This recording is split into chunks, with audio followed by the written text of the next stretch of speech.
En 1991, Neo Geo convirtió ciudades enteras en el ring de una pelea entre monstruos gigantes. En 2002, King of Fighters representaba su cara más competitiva. Entre ambos extremos, este cartucho reúne 8 postales de una máquina que no era solo juegos de lucha y Metal Slug.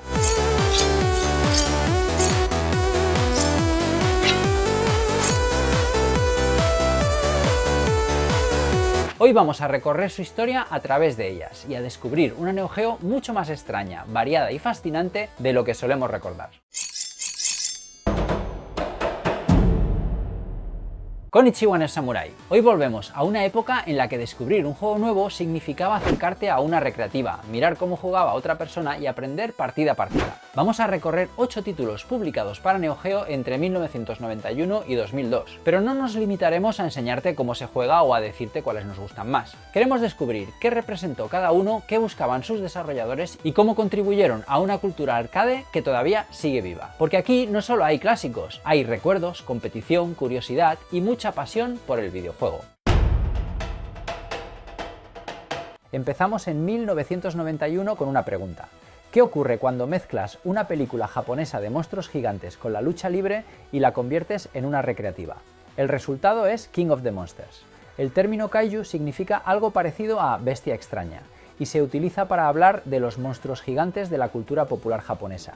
Y el tokusatsu hace referencia a esas producciones japonesas de acción real construidas alrededor de efectos especiales, maquetas y actores dentro de enormes trajes. Si estás pensando en ciudades de cartón piedra, edificios que saltan por los aires y criaturas dándose golpes imposibles, ya sabes por dónde va la cosa. ¿Cómo osas destruir el Tokyo Tower?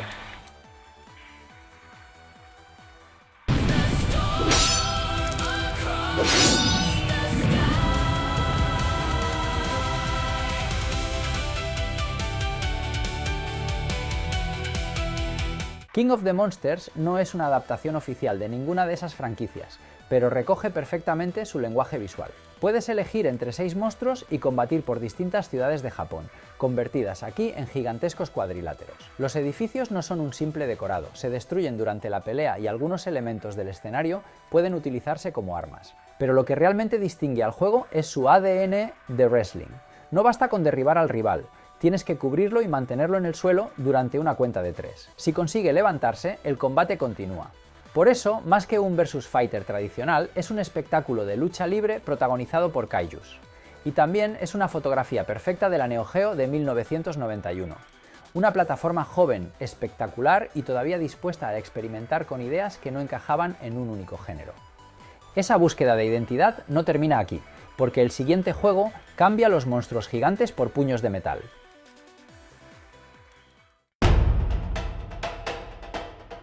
Seguimos en 1991, pero cambiamos los monstruos gigantes por puños de metal. Robo Army es un beat'em up, uno de esos juegos en los que avanzas por el escenario mientras repartes golpes a grupos enteros de enemigos. Pero aquí la fórmula llega envuelta en una fantasía mecánica muy propia de principios de los 90. Un científico loco ha creado un ejército de robots, ha capturado a los habitantes de la ciudad y pretende utilizar sus cerebros. Para detenerlo controlamos a Máxima y Rocky, 2 robots capaces de atacar con puñetazos, movimientos especiales y cualquier pieza metálica que encuentren por el camino. Y cuando decimos cualquier pieza, hablamos incluso de recoger los brazos de los enemigos derrotados y utilizarlos como armas. Va con una pierna de un robot. También podemos transformarnos temporalmente en una especie de máquina blindada, uno de esos momentos de exceso arcade que explican el juego mejor que cualquier manual. Y hay una conexión curiosa con la historia posterior de SNK. Rocky reapareció en The King of Fighters 2000 como Striker alternativo de Máxima. Un Striker era un personaje de apoyo al que podías llamar durante el combate. Eso funciona como homenaje a Robo Army, pero no significa que el Máxima de ambos juegos sea literalmente el mismo personaje.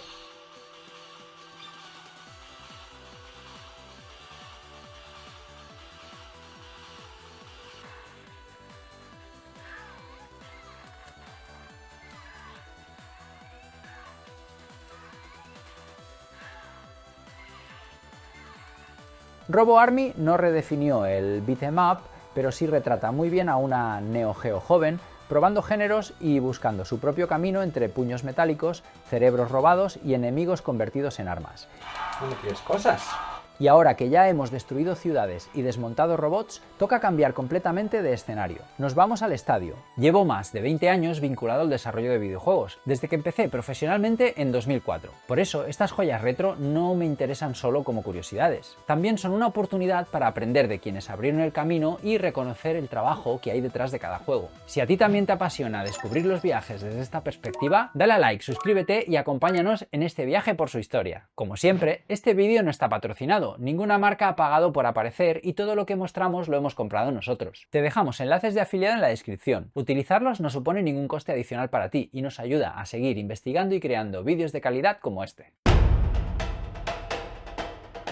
Volvemos al cartucho y cambiamos por completo de escenario. En 1992, Baseball Stars 2 llevó el béisbol al lenguaje directo y exagerado de una recreativa Neo Geo.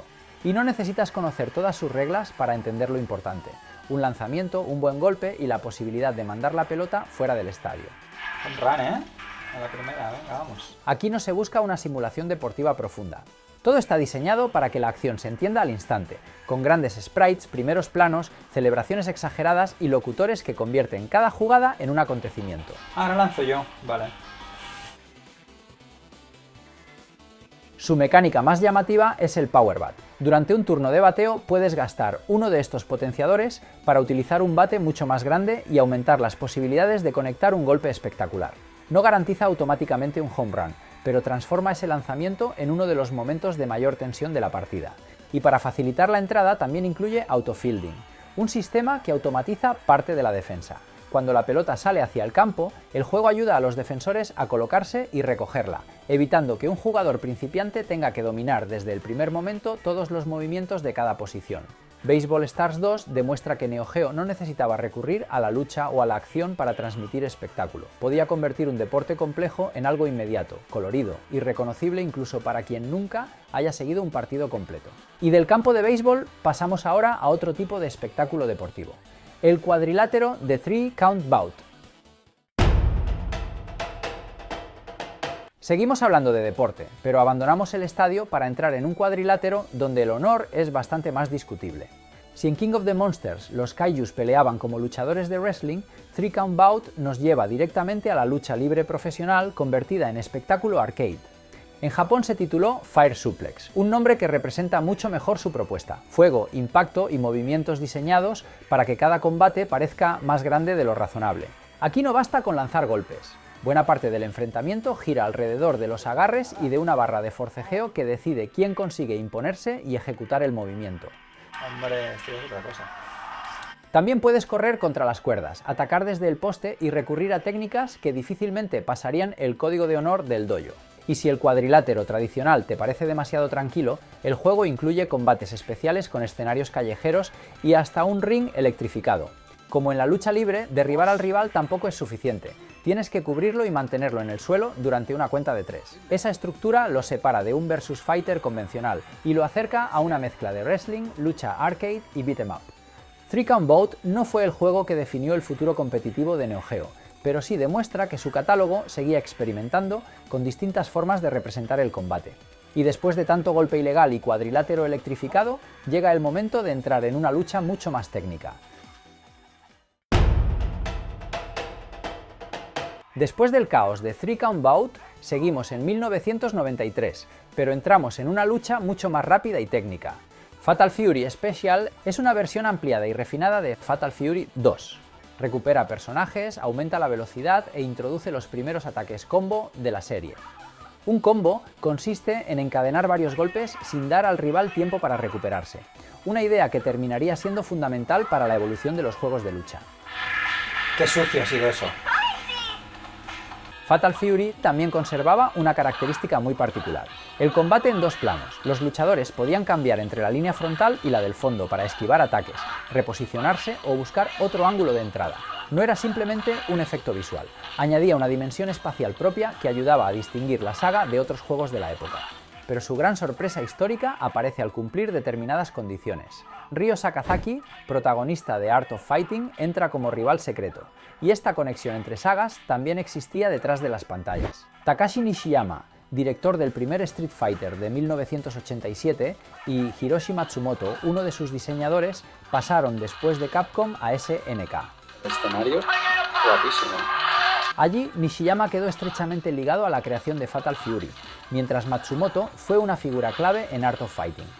Por eso, cuando Ryo aparece en Fatal Fury Special, no solo se cruzan dos universos de ficción, también vuelven a encontrarse dos ramas de una misma genealogía creativa. Y ojo, hablamos del primer Street Fighter, no de Street Fighter 2, que fue desarrollado posteriormente por otro equipo de Capcom. Fatal Fury Special no fue el origen único de The King of Fighters, pero sí un precedente muy claro del placer de reunir personajes y mundos, que SNK convertiría después en una de sus grandes señas de identidad. Ahora dejamos atrás 1993 y damos un salto de 5 años para descubrir hasta dónde podía llevar Neo Geo su espectáculo visual con Blazing Star. Damos un salto de 5 años. En 1998, mientras buena parte de la industria perseguía los gráficos poligonales, Neo Geo seguía demostrando hasta dónde podía llegar el arte en dos dimensiones. Blazing Star es un shoot 'em up horizontal desarrollado por Yume Kobo y publicado por SNK, es decir, un juego en el que avanzas, esquivas proyectiles, destruyes formaciones enemigas y tratas de sobrevivir mientras optimizas tu puntuación. Durante el desarrollo estuvo muy relacionado con Poolstar y llegó a manejar nombres como Poolstar Blast o Poolstar Plus. Pero no debemos considerarlo una secuela directa. El equipo quería conservar parte de aquella identidad y de su exigencia, pero crear un juego más accesible, especialmente porque Poolstar se había ganado una reputación de dificultad considerable. Una de las claves de Blazing Star es el Chat Shot. Mantienes pulsado el disparo para cargar un ataque más potente. Pero no es solamente una herramienta para destruir enemigos grandes. También forma parte del sistema de puntuación que te anima a calcular rutas, agrupar objetivos y encadenar destrucciones en lugar de disparar sin pensar. Visualmente, el juego mezcla ciencia ficción, criaturas biomecánicas, fondos animados y enormes explosiones. Todo está construido con sprites, piezas gráficas en dos dimensiones, que el hardware combina y mueve para formar personajes, enemigos y efectos. ¡Ay, va al techo! El problema es que Neo Geo tenía límites sobre cuántos de estos elementos podía manejar simultáneamente y sobre cómo utilizar el color. El equipo explicó que algunos gráficos creados originalmente con más colores tuvieron que adaptarse a paletas de 16, y que las escenas más cargadas podían provocar flicker, elementos que parpadean o desaparecen momentáneamente cuando el sistema no consigue mostrarlos todos como estaba previsto. Esas restricciones no reducen el mérito del resultado, al contrario, ayudan a entender cuánto trabajo había detrás de cada enemigo y cada explosión. También se prepararon finales que terminaron descartándose. La intención era recuperarlos en una posible versión para Neo Geo CD, pero esa versión nunca llegó a materializarse. Blazing Star representa a desarrolladores que conocían profundamente una máquina veterana y sabían cómo convertir sus límites en espectáculo. Esto nos llevará a 4 años después, donde Metal Slug 4 tendría que enfrentarse a límites de otro tipo, los provocados por una industria y una compañía en plena transición.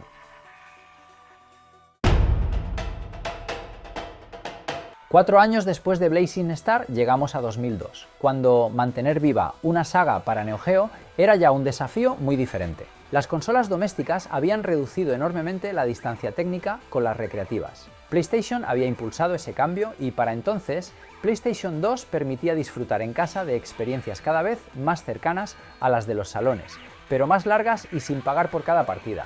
Las recreativas no habían desaparecido, especialmente en Japón, pero el modelo tradicional de los salones estaba perdiendo peso frente al mercado doméstico. A eso se sumaba que Neo Geo era una plataforma lanzada en 1990. Su enorme parque de máquinas instaladas permitía seguir publicando juegos sin sustituir todo el hardware de los salones, pero resultaba cada vez más difícil sorprender frente a las nuevas consolas y placas arcade. Y SNK atravesaba su propia crisis. La compañía original había quebrado en 2001 y Playmore había adquirido sus propiedades intelectuales. Metal Slug 4 apareció en plena reorganización desarrollado por Mega Enterprise y Noise Factory bajo licencia, sin el equipo original completo de las primeras entregas.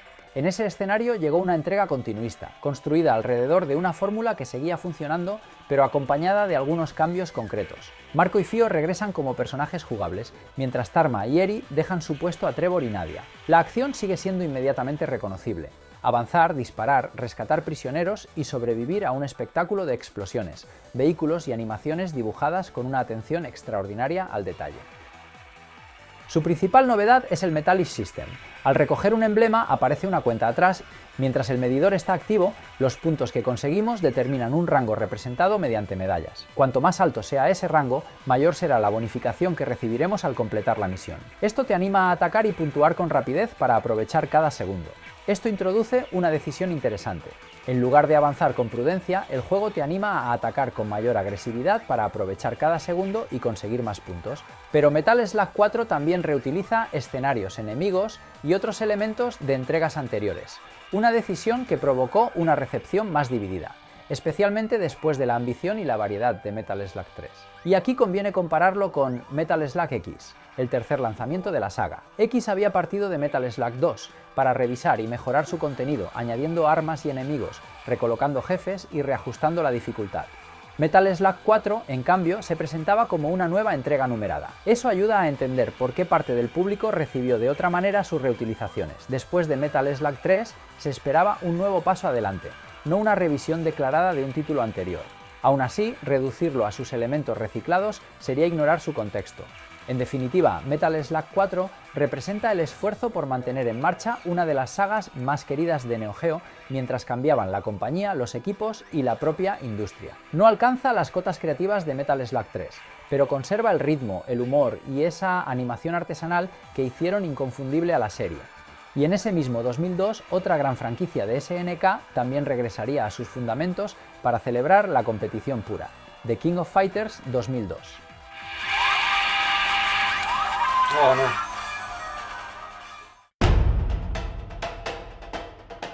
Y cerramos el recorrido en ese mismo año con The King of Fighters 2002.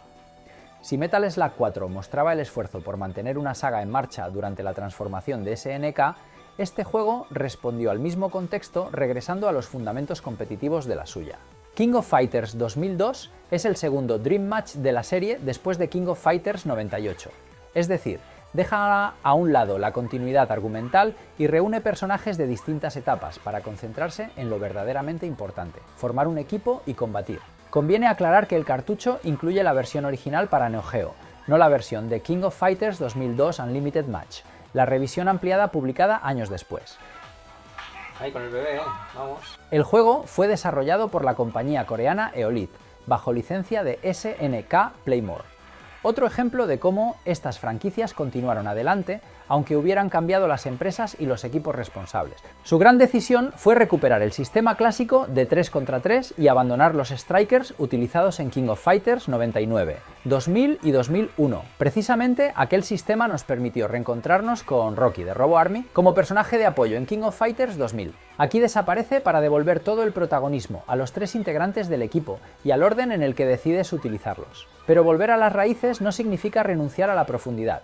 La activación Max consume una reserva de energía y abre una ventana temporal durante la que puedes acceder a nuevas opciones ofensivas y cancelar determinados movimientos para construir combinaciones más largas. La activación rápida permite entrar en ese estado durante un ataque y continuar la ofensiva, de modo que reconocer una oportunidad y ejecutarla correctamente puede transformar por completo el combate. No es solamente un aumento de fuerza, es una herramienta que recompensa el conocimiento, la precisión y muchas horas de práctica.